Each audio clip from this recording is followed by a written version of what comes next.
Jadi Assalam memang itu nama yang merupakan kelanjutan dari awal. Sejarah Assalam ini kan berdirinya di tengah kota Solo ya, di Punggawan itu, belakang PKU atau dekatnya percetakan Tiga Serangkai. Karena memang pendirinya itu yang punya Tiga Serangkai itu ya. Pak Abdul Marzuki sudah meninggal, tapi Ibu Abdullah masih ada. Idenya hanya ini aja sih, beliau itu dulu prihatin orang Islam yang belajar gitu ya, dan lebih lagi masuk di pesantren itu kok mesti langsung kesannya kumuh gitu ya, terbelakang gitu. Beda dengan sekolah-sekolah umum yang maju. Bahasa beliau itu ilmu agama kok kalah dengan ilmu umum. Sebenarnya namanya ilmu itu ya satu sebenarnya dari Allah. Akhirnya beliau kemudian merintis pesantren. Pesantren itu nanti harus modern. Modernnya di mana? Dalam sistem pendidikannya, sistem layanannya, termasuk di dalam gedung-gedungnya itu ya, fasilitasnya, termasuk kurikulumnya. Nah, karena kita berada di Indonesia ya mau nggak mau ngikuti kurikulum di Indonesia gitu ya. Awal berdiri di Punggawan, namanya Pondok Pesantren Modern Islam (PPMI). Nah, karena belum punya nama, namanya nama desanya Desa Punggawan. Nah, gitu. Ternyata itu baru berjalan setahun 2 tahun gitu ya. Wah, pesantrennya kok rusak, peminatnya besar, animo masyarakat tinggi. Akhirnya tahun 84 beliau berpikir bagaimana mencari lokasi baru. Ditemukan lokasi itu di sana itu loh, di depannya Goro Assalam Hypermart. Tapi itu ternyata dilarang sama pemerintah karena sana itu areal untuk industri.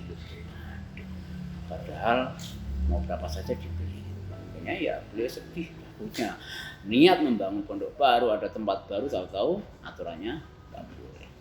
Nah, akhirnya mendapatkan di sini ini. Di sini dulu bekas perkebunan tebu ya, PTP ya. Sini sama barat tapi yang dibeli sini. Ini area sekitar 4 sampai 5 hektar ya, 4,5 hektar lebih sedikit. Nah, langsung dibangun, langsung beliau wakafkan untuk pesantren. Tahun 85 jadi dan dipakai sampai sekarang. Barat belum, nah barat itu baru kemudian sekitar tahun 90-an barat juga milik PTP. Nah, unit sekolahnya ya sudah seperti yang di Indonesia ada madrasah sanawiyah karena kita pesantren kan, madrasah aliyah gitu. Lalu santrinya karena semakin banyak gitu ya, ternyata lulusan SLTP luar yang umum juga pengen masuk. Nah, kalau maunya kan langsung masuk aliyah, tapi kan nggak bisa karena kurikulum kita itu pesantren dan kurikulum umum sehingga gabungan. Mau nggak mau membentuk sekolah baru namanya experimental class. Setelah terasa takhasusnya setahun. SMP luar setahun dulu baru masuk. Nah, saat ini ada MTS, ada SMP, ada MA madrasah aliyah, ada SMA, ada SMK, dan ada takhasus. Nah, jadi unit sekolahnya sekarang ada 6. Nah, kenapa kalau kita bisa mungkin dianggap melampaui yang lain dalam hal kemodernannya gitu? Ya karena memang dari pendirinya ingin pondok ini modern.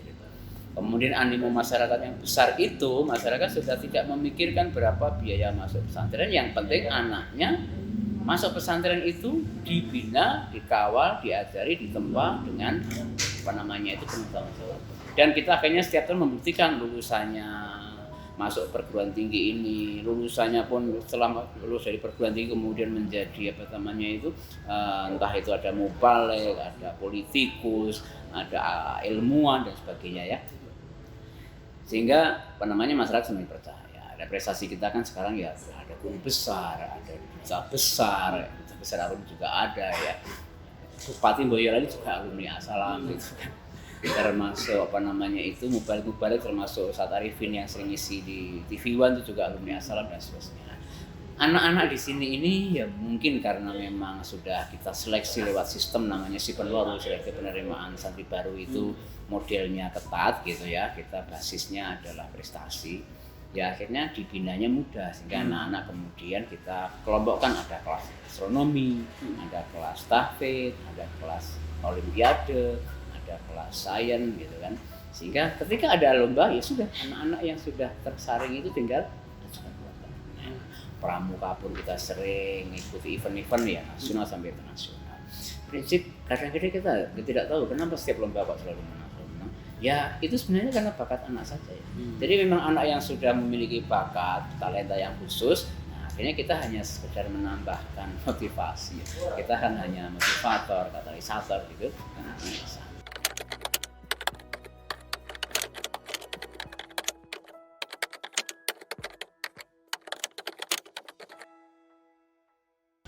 Tapi barangkali yang menjadi ciri berbeda Ashram dengan yang lain karena kita ini seimbang spiritual, intelektual, gitu ya, moral dan keterampilan.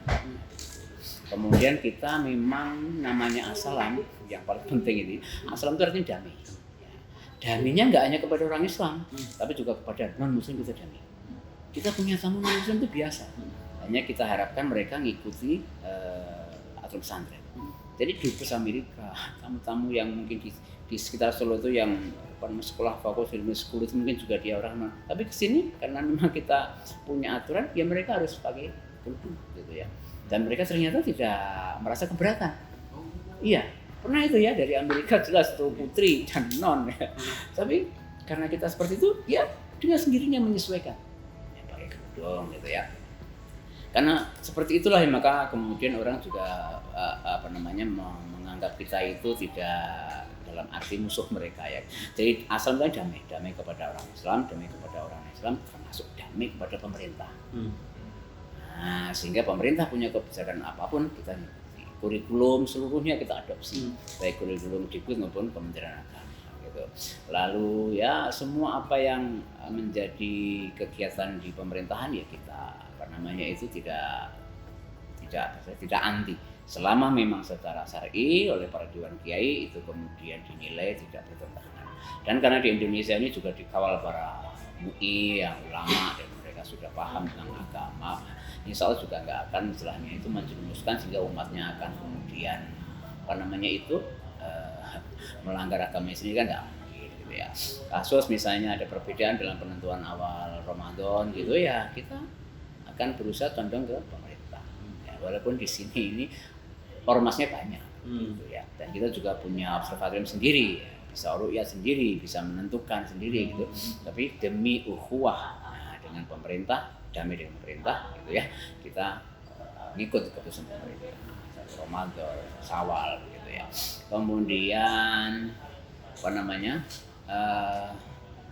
damai yang terakhir itu kita juga damai kepada tadi sudah ya Islam, non Muslim, pemerintah ya, tiga itu yang utama ya, damai. Jadi ukhuwah, kemudian kepada non Muslim itu albir wal qis, dan damai kepada pemerintah itu namanya taat.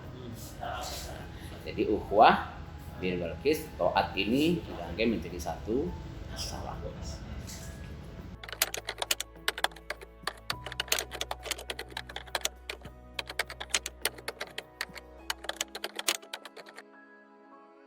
Ya visinya sih rahmatan lil alamin.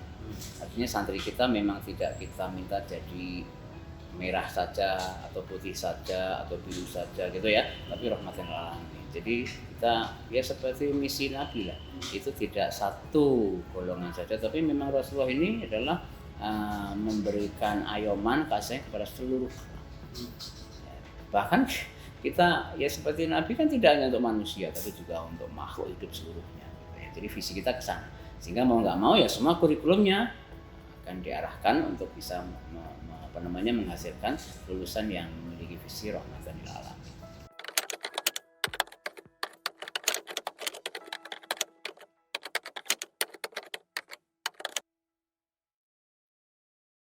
Ya mungkin barangkali hampir semua sama ya bahasa Arab, karena bahasa Arab Inggris menjadi bahasa wajib. Artinya santri di sini kalau dia santri sudah pernah nyantri di sini kok setengah tahun gitu, diajak ngobrol bahasa Arab dijamin bisa gitu ya, walaupun mungkin pertanyaan-pertanyaan dasar gitu ya. Kemudian materi utama otomatis Quran dan Al-Hadis itu ya, baik dibaca, di latihan menulis, menerjemahkan dan menafsirkannya di situ. Seperti kurikulum lain ada PAI, kita juga ada PAI ya. Jadi fikihnya pun juga sama. Seperti pelajaran-pelajaran versi di kurikulumnya Kementerian Agama. Nah, untuk kepondokan kita ada ketambahan nanti model latihan muhadharah, ya, latihan kepanduan atau pramuka, gitu. Termasuk yang wajib di sini itu sholat 5 waktu. Memang wanita itu tidak wajib ke masjid ya.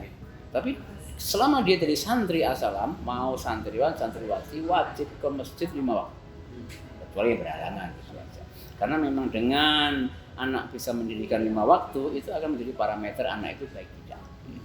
Walaupun kadang-kadang masih ada terpaksa ke masjid, tapi itu lama-lama akan menjadi terbiasa dan itu menjadi kebutuhan mereka. Yang tidak kalah penting adalah bahwa selepas sholat itu selalu ada tadarus dan ada kajian rutin yang disampaikan oleh para ustadz-ustadz senior atau mungkin dari jajaran Dewan Kiai itu rutin materinya. Baik materi akhlak, materi akidah, juga termasuk materi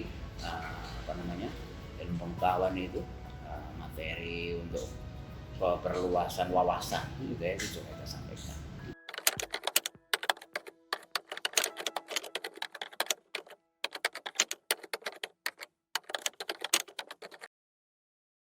Kan Assalam itu memang berdiri di atas semua dan untuk semua golongan. Artinya kalau dia basis dari keluarganya itu Muhammadiyah, ke sini itu bukan lagi dia Muhammadiyah gitu. Jadi misalnya Assalam, salat subuh nggak pakai kunut, bukan berarti asal Muhammadiyah. Nah, karena memang kita itu Dewan Kiai memutuskan subuh kita nggak pakai kunut, kita juga punya alasan kenapa gitu ya. Karena Dewan Kiai mengatakan kunut itu tidak harus doa sebelum rukuk, setelah rukuk sebelum sujud. Kunut juga bermakna berdiri yang lama. Itu juga bermakna kunut. Kunut itu maknanya banyak dan kita mengambil yang itu. Sehingga gini sholatnya tidak baik. Bukan berarti kita Muhammadiyah. Juga bukan berarti kita itu NU karena ada ru'yat hilal. Nah ya, kenapa ru'yat hilal kita ajarkan? Karena hilal itu hanya bagian dari ayat-ayat langit yang telah Allah ciptakan. Ayat-ayat kauniyah. Yang kita tahu itu belum ada kurikulumnya, baik di Kementerian Agama maupun Kemendikbud. Nah, kurikulum itu kita ajarkan karena ada di Al-Quran. Al-Quran ada namanya surat matahari, surat bintang, surat bulan. Ya Allah, lalu jadi nama surat, kenapa kita nggak paham apa itu matahari? Ya, pelan-pelan ya, dari namanya ru'yat hilal, pengamatan gerhana, sampai motret galaksi, nebula, semuanya kita paham. Sehingga anak-anak di sini kemudian akan tercetak bahwa dia itu orang Islam. Nah, perkara itu ke masyarakat dia siap. Oh, ada Islam model ormas ini, ormas itu, ya silakan. Tapi kita tidak berafiliasi ke sana.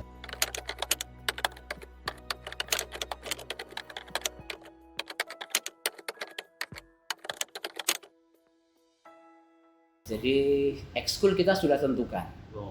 Lalu nanti santri akan memilih. Dan biasanya kita batasi. Ya santri ngikut 10 ekskul ya nanti teler ya.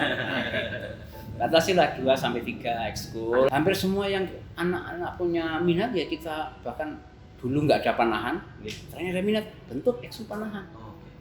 Dulu nggak ada namanya ekskul fotografi. Wah kok ada anaknya suka? Ya kita ada ekskul fotografi, videografi itu ada. Ekskul jahit gitu ya ada, memang udah lama ya. Jadi olahraga kayak sepak bola, terus takraw, lalu basket, semuanya kita fasilitasi. Bahkan sebentar lagi kita bangun kolam renang. Mengapa? Karena renang tidak hanya olahraga, tapi dia juga sunnah Rasul. Karena kalau renang harus punya kolam renang, kita akan bangun. Nah itu sudah peletakan batu pertama. Ya ekskul tentunya menyesuaikan ya. Kalau misalnya memasak ada si putri putra nggak ada. Hampir semua ekskul yang anak itu minat di sini ada. Bahkan yang belum ada kalau di situ anaknya terkumpul dan punya minat ya kan kita bentuk. Kita punya hobi astronomi, bentuklah klub astronomi. Kita punya hobi saat ini itu desain web sehingga kita menjadi webmaster. Dulu kan pernah ramai buat. Nah, itu ada namanya webmaster community ya, gitu anaknya bentuk klub sendiri. Sehingga semua yang baik kita akan buat. Sehingga berapa jumlah ekskul yang nggak bisa kita jumlah karena bisa muncul setiap saat. Nah, tergantung minat. Tapi yang wajib pramuka, muhadharah atau latihan pidato itu wajib. Dua itu wajib, semua santri wajib ikut.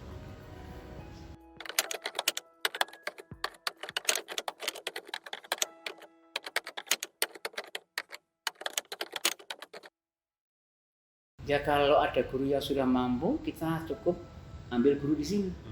Tapi kayak misalnya kemarin itu panahan itu kita belum punya ya kita rekrut. Jadi guru yang memang kedatang ke sini hanya khusus ngajar saat ekskul. Bahkan ada yang guru di sini kok adalah ekskul ekskul musik apa namanya itu ya. Kita bahkan akhirnya karena anak hobi musik gambus gitu, udah dibuatkan studio yang kedap suara, dibelikan alatnya komplit. Karena memang anaknya diminat. Dan ternyata setahun setelah mereka berlatih bisa tampil dalam acara-acara gambus modern gitu. Sehingga dia senang. Nah, anak terfasilitasi, kemudian para pengasuh dan pimpinan, oh berarti dikasih franchise jadi.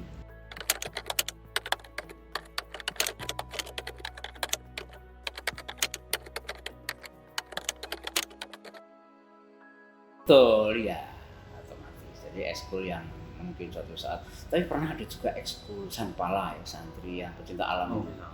Tapi karena saat itu entah kasus apa, anak-anak itu seniornya apa ya, semacam mengospek juniornya itu sampai masuk ke makam dan di sana harus melakukan sesuatu yang wah ini nggak benar nih. Sudah dihukum, ekskulnya dibubarkan. Itu boleh lagi asal dia bisa berjalan seperti yang lain. Sanpala naik gunung selesai, ngapain malah ke makam dan kegiatannya kok mendekati sesuatu yang tidak apa namanya diizinkan agama. Nah, itu pernah terjadi akhirnya di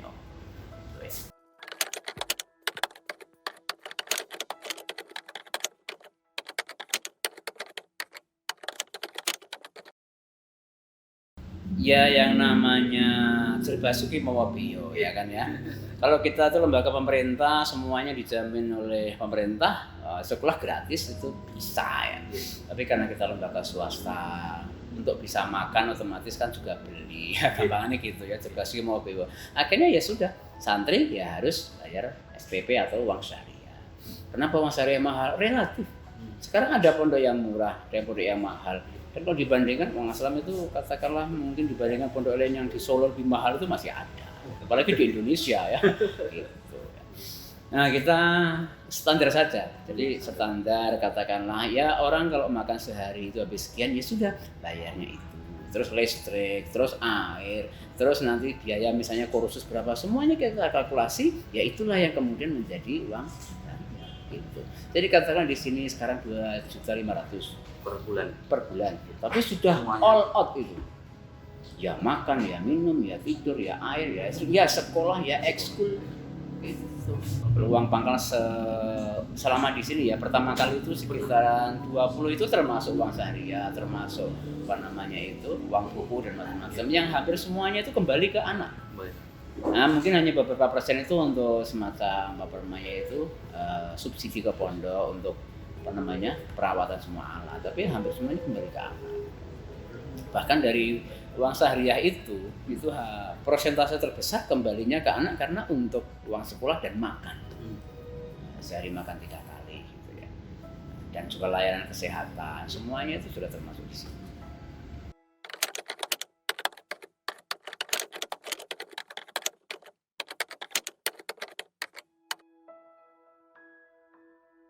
Ya, sejatinya kita berada di bawah yayasan. Yayasanlah yang mungkin bertanggung jawab untuk mengayomi kita ya. Yayasan kemudian mendirikan usaha lain untuk mensupport Assalam itu ada di bidang kesehatan itu Assalam Medicare. Nah, itu terbuka untuk umum. Lalu juga ada Assalam Seraya Hotel juga terbuka untuk umum. Nah, nanti katakanlah semacam hasilnya gitu ya, masuk ke yayasan, yayasan akan kemudian untuk membackup kekurangan di pondok gitu. Lalu juga ada koperasi. Koperasi juga membuka usaha-usaha di luar gitu. Itu semuanya salah satu beberapa amal usaha untuk membackup apa namanya itu ke finansial di pondok ini. Kemudian kalau Guru Assalam itu namanya saja, tapi itu yang punya kebetulan sama dengan yang punya Assalam. Jadi ya yang mendirikan Assalam kemudian juga punya Wajatri, punya Petika Serangke, juga punya Guru gitu. Tapi itu kekayaannya apa namanya sangat tinggi. Nah, jadi tidak ada hubungannya, namanya aja sama gitu ya. Tapi bahwa kemudian nanti santri kesana belanja gratis ya udah ya, namanya sama karena kebetulan pemiliknya sama.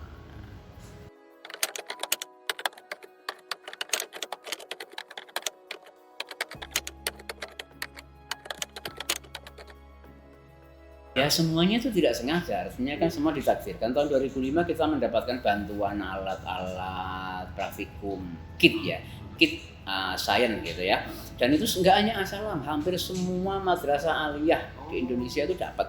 Setahu saya walaupun alat teropong itu. Mungkin misalnya tidak seluruhnya kan sebagian besar iya. Nah, alat praktikum IPA itu, kit IPA, kit kimia, kit biologi gitu, termasuk ada tambahannya kit astronomi itu ilmu falak ya. Jadi ada rubuk mujayab, lalu ada 2 teleskop. Teleskopnya itu teleskop yang zaman sekarang udah jadul sekali itu, yang refraktor berapa hanya 600 mili itu. Nah, 60 kali 800 ya. Jadi 60 itu berarti 6 cm diameternya, 800 berarti dia hanya 80 cm. Dia memang melihat bulan tidak kelihatan. Nah, karena punya itu, kemudian anak-anak nanya gitu, teleskopnya kalian pakai gimana Ustaz? Oh ya, yuk kita pakai untuk lihat bulan. Nah, kita nggak melihat matahari karena bahaya. Lalu ada pertanyaan satu dari guru akidah akhlak. Nah, itu yang memicu. Ayo yuk kita lihat hilal. Saya saat itu loh. Saya, kok hilal? Hilal apa ya kelihatan itu Pak? Nah, itu pakai teleskop di lab. Habis pertanyaan yuk kita hilal, saya protes. Apa ya ketok Pak? Lah itu ada teleskop di lab. Baru saya sadar, oh iya ya. Kalau lihat bulan bisa, berarti hilal juga bisa. Nah, saya gitu kan. Saat itu kita masih break. Oke, ayo. Ya anak-anak yang lihat kumpulin. Ternyata yang lihat banyak. Wah, kita akhirnya bentuk klub aja gimana tak? Oh boleh, silakan. Bentuk klub. Apa ya? Ya ini klub lihat bulan, lihat hilal. Itu apa namanya? Nah, ilmu falak, ilmu astronomi. Oh ya sudah, klub astronomi. Nah, anggotanya siapa? Ya semua santri kalau bisa. Ya yang minat-minat klub astronomi santri. Santri mana? Asalam. Klub astronomi santri Asalam. Singkat apa? NASA. Oh gitulah itu. Kebetulan sama dengan NASA ya. Nah, kumpul ya hanya bermain teleskop gimana merangkai, melepas, lihat bulan gitu tok. Terus kok gini tok ya. Lama-lama kemudian kita ikut ru'yat hilal ke Parangkusumo. Lama-lama ya saya usul kita mbok ya dibangunkan gedung sendiri, masuk kita ru'yat di atas asrama gitu ya. Wah itu ya nggak ada yang gagas. 2005, 2006, 2007 itu kan. 2007 saya gabung ke komunitas global namanya ICO Project, markas di Amman Yordania sama Moon Setting yang di Amerika. Itu komunitas para peruqyat hilal seluruh dunia. Apa yang saya lakukan, saya laporkan gitu aja. Latihan modal bahasa Inggris lah, the creation is not visible and not seen from Solo. Gitu kok modal. Kok ditompol laporan wah semangat. Terus kirim foto, wih fotonya tayang internasional, wah senang gitu kan. Seiring majunya perkembangan IT, ada web, kita buat blog. Dari blog itu muncul informasi, mau ada gerhana. Nah, wartawan jadi tahu. Wah, wartawan pada ini namanya wawancara. Wah, aku diwawancarai. Nah, gitu ya. Wah, gerhana masuk koran. Ya, lama-lama terus kita menjadi dikenal. Nah, ya saya mikir, wah, sekarang kok bisa masuk koran? Loh, malah sering itu kegiatan itu. Nah, dapat perhatian. Terus saya usul dibuatkan gedung. Belum yang awal-awal. Baru mulai 2010 yayasan izinkan proposal. Wah, buat proposalnya gedung. Nah gimana? Ya kita nggak paham. Sudah timnya pergi ke Poska. Gitu. Nah 2011 dibangun, 2012 jadi. 2012 itu pas gedung kita jadi ada gerhana planet Venus. Transit Venus ya istilahnya. Dan ternyata itu fenomena setelah saya cek di aplikasi software. 2012 akan terjadi lagi kapan? 2117. Jadi nggak akan pernah ketemu lagi kan? Event astronomi seumur hidup bakal lewat Indonesia. Wah, setahun berikutnya itu hari H semua persiapan saya siapkan. Wah, wartawan duduk sini. Kebetulan Metro juga gabung itu Rangkatosuro ya. Saat mau izin merapat, jam 8 dia pamit, jam 11 muncul di Metro TV headline news. Sebuah fenomena langka, transit Venus terjadi hari ini. Nah, klub astronomi terang muncul gitu, itu pertamanya. Wah, yayasan semakin percaya. Saya diminta menganggarkan buat teleskop, macam-macam kegiatan semakin banyak. Sampai kemudian dibangunkan, dibelikan teleskop besar, bahkan saya usul mobil astronomi itu ya, juga diberikan. Dan kegiatan santri, ya kita sudah terbiasa dari semua kegiatan itu. Nah, apalagi muncul media sosial. Klik share sana share sini. Orang pengen kesini, tamu kesini kan foto-foto di share ke medsos dia. Gila gitu. Mengalir sendirinya dan seperti fenomena gunung es kan darat menjadi besar. Ya seperti itu. Hanya memang kata kuncinya satu. Klub astronomi itu bisa hidup karena saya ini semacam saya ngeremi bahasa Jawanya. Saya tidak meninggalkan itu. Dan di sini ketika teman-teman guru itu disuruh ngurus sertifikasi gitu, saya pamit. Kalau saya ngurusi itu, nanti saya akan terbebani jam ngajar banyak, saya nggak sempat ngurusi. Saya izin, boleh nggak Pak Kurasul? Boleh Bang, itu hak. Sehingga saya tidak ngurusi itu. Sehingga saya juga bukan guru yang terdaftar dalam Dapodik. Yang penting saya diakui sebagai guru asalam, guru astronomi, wis cukup, saya bilang begitu. Nah mungkin itu, sehingga ketika saya banyak bentuk klub-klub astronomi di lembaga lain, sekolah lain itu, ya nggak jalan karena apa? Gurunya nyambi dengan ngajar pelajaran yang lain dan nggak ngerem dan nggak ada regenerasi. Kampus pun UMS juga pernah ada klub astronominya gitu ya, yang menjadi pengurus klub lulus, bar nggak ada regenerasi. Jadi kata kuncinya ada satu guru yang mengawal betul dan dia bisa meregenerasi kepengurusan klubnya itu jalan. Nah sehingga sekarang komunitas astronomi hampir seluruh Indonesia ya mengenal gitu ya. Bahkan ada muncul macam-macam itu ya, kayak Astrofisika Asosiasi Maestro Astronomi dan Ilmu Falak Indonesia Merdeka, itu kumpulannya para pegiat falak yang terdiri mahasiswa dan mahasiswa yang belajar ilmu falak di Indonesia ya, itu untuk komunitas. Ya akhirnya saya diminta menjadi ketuanya. Mengapa ya? Karena saya mungkin dianggap sudah ada jaringan observatorium dan planetarium Indonesia JOPI, didirikan di ITB gitu ya. Ya, kemudian saya juga salah satu inisiator.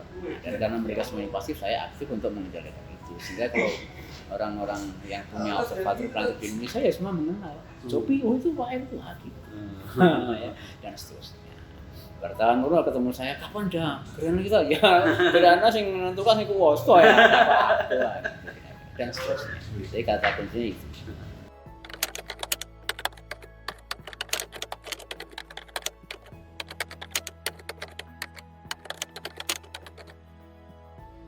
Betul. Nah, termasuk acara kemarin sama hari ini BMKG itu kan punya program pilot project namanya Sekolah Lapang Bulan. Nah, yang dipilih ke sini.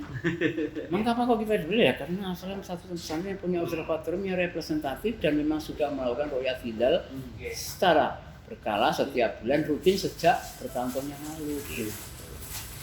Bahkan laporan ro'yat hilal sampai detik ini ke dunia ya hanya dari sini.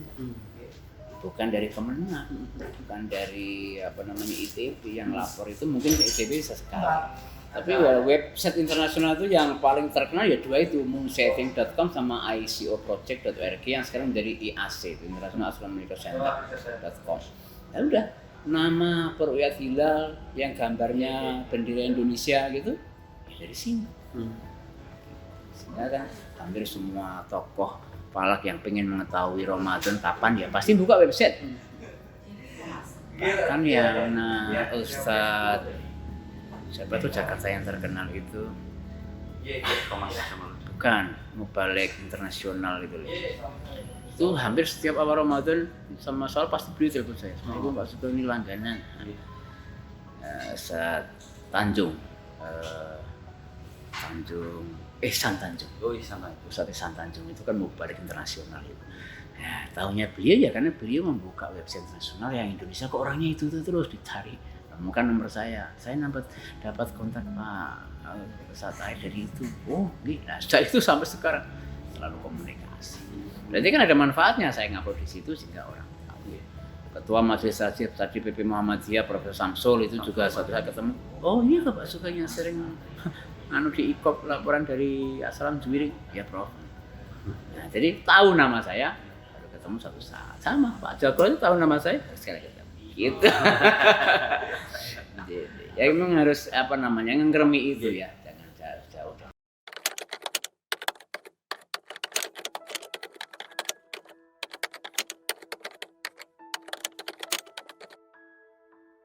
Ya kalau kita melihat ke masa lalu ya, peradaban Islam sempat jaya, ya hampir semua ilmuwan Muslim itu ahli bidang ini, salah satunya adalah astronomi, ya kan? Coba Ibnu Rus, Al-Khwarizmi, Batani, hampir semua ilmuwan Muslim itu dia pasti salah satu keahliannya astronomi. Kenapa? Ya karena di astronomi ini kan astronomi itu sebenarnya turunan dari ayat.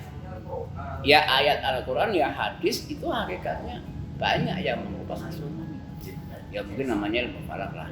Anehnya di ayat ada, di hadis ada, kok nggak masuk kurikulum? Di situ loh yang aneh. Ada perintah wajib sholat, perintah wajib puasa, perintah wajib haji, zakat. Nah, mungkin kalau zakat nggak begitu terpengaruh ya, tapi kapan zakat dikeluarkan itu juga terpengaruh oleh astronomi. Coba haji nggak akan jalan sebelum orang tahu ilmu astronomi, belum bisa menentukan kapan awal Ramadannya, apa awal bulannya. Sholat, mau sholat kapan? Nggak ada astronomi, nggak bisa. Ngawur sholat, mau sholat zuhur jam 11. Saya tahu setiap hari ada azan zuhur sebelum waktunya itu ada. Saya tahu karena saya punya jam untuk mengetahui dia udah zuhur. Terus sholat mau menghadap kemana? Selatan, utara, kan harus kiblat. Kiblat itu kemana? Ya kalau orang tua saya ngajari ngulon deh, ngalor sedikit. Nah, terus ngulon sedikit. Sedikit ke sepiro kan nggak jelas. Terus kulon ngendi kalau mendung nggak tahu. Di astronomi bisa ngajarkan. Karena semua arah bisa diketahui dengan benda langit, Al-Quran yang menjelaskan. Nah mestinya idealnya semua orang yang beragama Islam itu pernah belajar astronomi. Bukan astronomi yang kemudian kaitannya dengan dunia antariksanya itu enggak. Astronomi untuk kepentingan ibadah. Nah tentang dunia antariksa sampai pengiriman manusia ke angkasa luar, ke bulan atau ke planet yang lain itu ya sesuatu yang sudah diperintahkan Al-Quran. Coba peristiwa apa yang sampai detik ini menjadi bisa dikatakan mungkin mukjizat ya di diri Nabi Muhammad SAW. Isra Mi'raj kan? Tapi sampai detik ini Isra Mi'raj itu seperti apa belum ada orang yang bisa menjelaskan dan orang itu menerima. Pasti mengatakan Isra Mi'raj sesuatu yang misterius. Iman saja. Iman yang bisa menerima. Tapi dengan pendekatan astronomi, walaupun itu terus bisa berkembang dan nggak akan pernah bertentangan dengan hakikat Isra Mi'raj, itu ya astronomi yang paling bisa menjelaskan. Tanpa pendekatan astronomi, Isra Mi'raj itu hanya itu Nabi disodori komer sama susu minum susu itu aja tak. Iya, Nabi nanti naik ke langit, naik buruk itu ya seperti memang gambarannya dari seperti itu, hewan kuda tapi wajah manusianya gitu tak. Padahal ayatnya jelas di dalam surat Al-Isra ayat 1 kan, linuriyahu min ayatina. Penutup ayat itu adalah agar Nabi itu melihat pameran alam semesta yang diciptakan Allah. Jadi kalau ada pameran buku, pameran HP, pameran mobil, pameran otomotif, itu tuh pameran yang pasti didesain sedemikian rupa untuk menarik ya, biar orang nonton. Allah menciptakan alam semesta ini juga didesain sedemikian rupa biar orang itu tertarik menonton yang diundang, dan salah satu yang di Nabi Muhammad, Muhammad, karya lihat. Tapi kan disumin, karena Nabi boleh melihat semua ciptaan Allah kecuali satu, Allah saja. Nah, untuk bisa melihat ciptaan Allah berarti kan Nabi pernah melihat bulan, melihat planet, melihat galaksi. Berarti Nabi pernah melihat seluruh isi alam semesta. Lah, kalau alam semesta yang namanya galaksi Bima Sakti saja, pusatnya itu 30.000 tahun. Nah, kok semalam? Bingung kalau belum lagi nanti galaksi yang lain jumlahnya miliaran. Tapi ya astronomi yang akan mengantarkan ke sana. Dan naik apa? Buruk. Emang buruk itu apa? Katanya kuda. Itu salahannya. Buruk ya kembalikan ke Quran. Yakadul barku. Berarti akar katanya buruk itu adalah barkun. Barkun apa? Kilat yang menyambar. Berarti buruk adalah pesawat yang diciptakan oleh Allah dengan bahan bakar, bahan dasar pembuatannya ya bodi atau mungkin macam-macamnya itu barkun, cahaya. Jadi pesawat dengan kecepatan cahaya. Kecepatan cahaya berapa? Ya minimal 300 juta meter per detik itu minimal. Ya kecepatan malaikat kan bisa sayap 1, bisa sayap 2, bisa sayap 4 kan. Ya coba dipangkatkan menjadi 4, 300 juta pangkat 4, kita sudah nggak bisa terbayang. Jadi Nabi itu ke galaksi itu ya hitung detik, tik. Apalagi dengan pendalaman astronomi yang lebih maju, nanti konsep ruang waktu itu menjadi nggak ada. Jadi ketika Isra Mi'raj, ya Nabi itu memang sudah menghilangkan konsep dimensi ruang, dimensi waktu. Saat ini tim langit 7 ke As-Salam itu sudah Rasulullah lihat saat beliau Isra Mi'raj. Karena bagi Rasulullah nggak ada ruang, nggak ada waktu saat itu. Wah, itu Pak Air menerima tamu patron dari langit 7 hari Senin 29 Agustus 2002. Udah dilihat Nabi saat itu. Karena saat itu Nabi itu sudah nggak berlaku ruang dan waktu. Dimensi waktu bagi Nabi semuanya sama. Jadi apa yang dilihat Nabi saat itu sudah ada semuanya. Kecuali satu kan, karena ayatnya min ayatina. Nabi nggak bisa melihat Allah Subhanahu wa Ta'ala.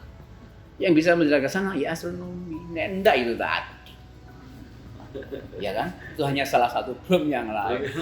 Artinya yang lain itu kalau kita mengamati lagi, ya Allah, saya pertama kali melihat cincin Saturnus saja, berarti foto-foto selama ini nggak ngapusi, ada betul. Jadi cincin Saturnus itu bukan lukisan orang, itu adalah lukisannya Allah Subhanahu wa Ta'ala. Itu. Lawang namanya bapaknya para nabi, Nabi siapa? Nabi Ibrahim kan? Nabi Ibrahim itu juga fanadzara nadratan fin nujum. Hobinya nonton langit. Tapi ketika Idul Adha Nabi Ibrahim itu hanya dijelaskan anaknya Ismail disembelih, anaknya memerintahkan itu ciri kesolehan, ya itu bagus. Tapi kan kita nggak berkembang. Tapi coba ayat yang mengatakan Nabi Ibrahim memprotes ayahnya, bapak kok kowe gawe brahala to Pak? Sampean mbek kaum sampean sesat. Loh, Nabi Ibrahim aja sampai menyesatkan bapaknya. Itu kan anak kualat itu. Tapi kenapa? Karena Nabi Ibrahim sudah diajari itu bakadzalika nuri Ibrahim. Ayat selanjutnya malakut samawat wal ard. Ternyata Nabi Ibrahim itu wawasannya sudah melihat kerajaan langit dan bumi. Nabi Ibrahim ayatnya begitu. Sehingga cucunya Nabi Ibrahim, Nabi Muhammad ya wajar disuruh lihat langit bumi. Bapakmu mbiyen ya wis ngono kuwi gitu. Iya. Nek Nabi enggak Isra Mi'raj itu terputus ilmu astronominya Nabi Ibrahim kepada Nabi. Nah, kita tuh umat siapa? Nabi Muhammad. Dan nek ora paham astronomi, ora connect dengan Nabi Ibrahim walaupun buka kaji peng 1000. Apa gitu loh. Sampai sana sebenarnya astronomi itu, tapi karena enggak masuk kurikulum, ya wis ora tekan gitu. Umatnya menjadi enggak. Itu yang menjadi mungkin salah satu gregetan saya, sehingga saya pokoknya rela mengorbankan diri untuk tidak menjadi guru-guru yang lain. Saya menjadi guru astronomi untuk As-Salam dan untuk umat Islam.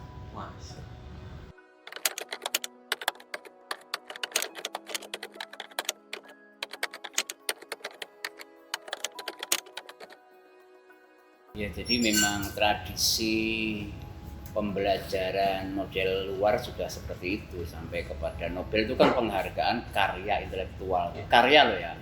Untuk bisa menghasilkan karya itu kan kita tidak sekedar membaca tapi juga mempraktekkan. Kurikulum yang diterapkan di Indonesia saya tidak tahu. Saya pernah menjadi guru fisika.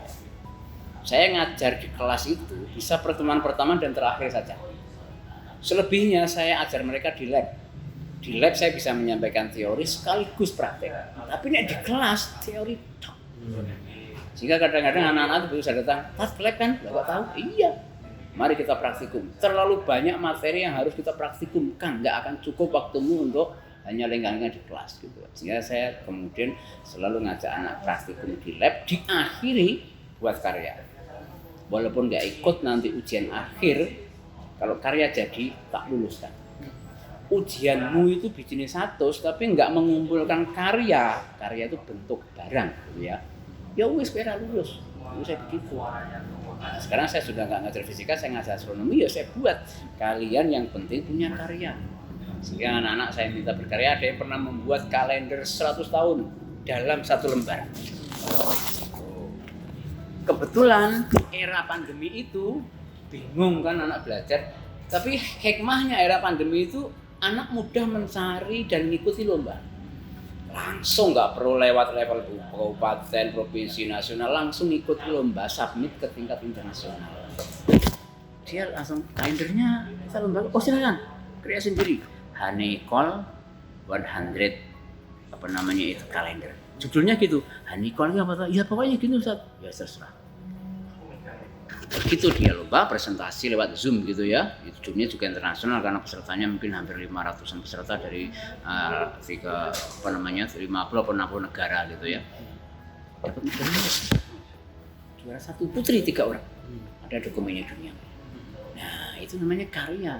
Nah, kalau kita ngajarkan anak itu orientasinya adalah karya, ya mereka akan terpikir bagaimana selalu menciptakan karya-karya, menghasilkan sesuatu yang baru untuk orang lain. Nanti mungkin dalam dunia entrepreneur dia akan mendirikan pabrik. Saya pernah wacanakan itu di webinar, ya mari kita bangun pabrik teleskop di Indonesia. Belum ada. Loh, sulitnya apa? Nah, teleskop itu kan intinya lensa saja dibungkus peralon selesai kan? Nah, bagaimana kita sekarang menciptakan lensanya dan peralonnya yang di berbagai ukuran sudah selesai. Karena kalau teleskop sudah kita buat itu nanti pasti akan murah di Indonesia dan menjadi sesuatu yang bisa dimiliki semua sekolah. Karena kesannya astronomi sekarang barang mahal. Gitu. Setelah bukannya teleskop nanti bisa lensanya, bisa kameranya, bisa dudukannya, bisa tripodnya, bisa softwarenya, bisa ilmu merangkai, itu akan terus berangkai. Nah, dan kalau sudah seperti itu penemuan-penemuan akan pasti bermunculan. Nah, sehingga mungkin suatu saat jangankan hanya orang luar, mungkin Indonesia suatu saat akan muncul ide-ide baru dan menjadi sesuatu yang bermanfaat untuk seluruh umat manusia, ya boleh jadi akan ada Nobel dari Indonesia.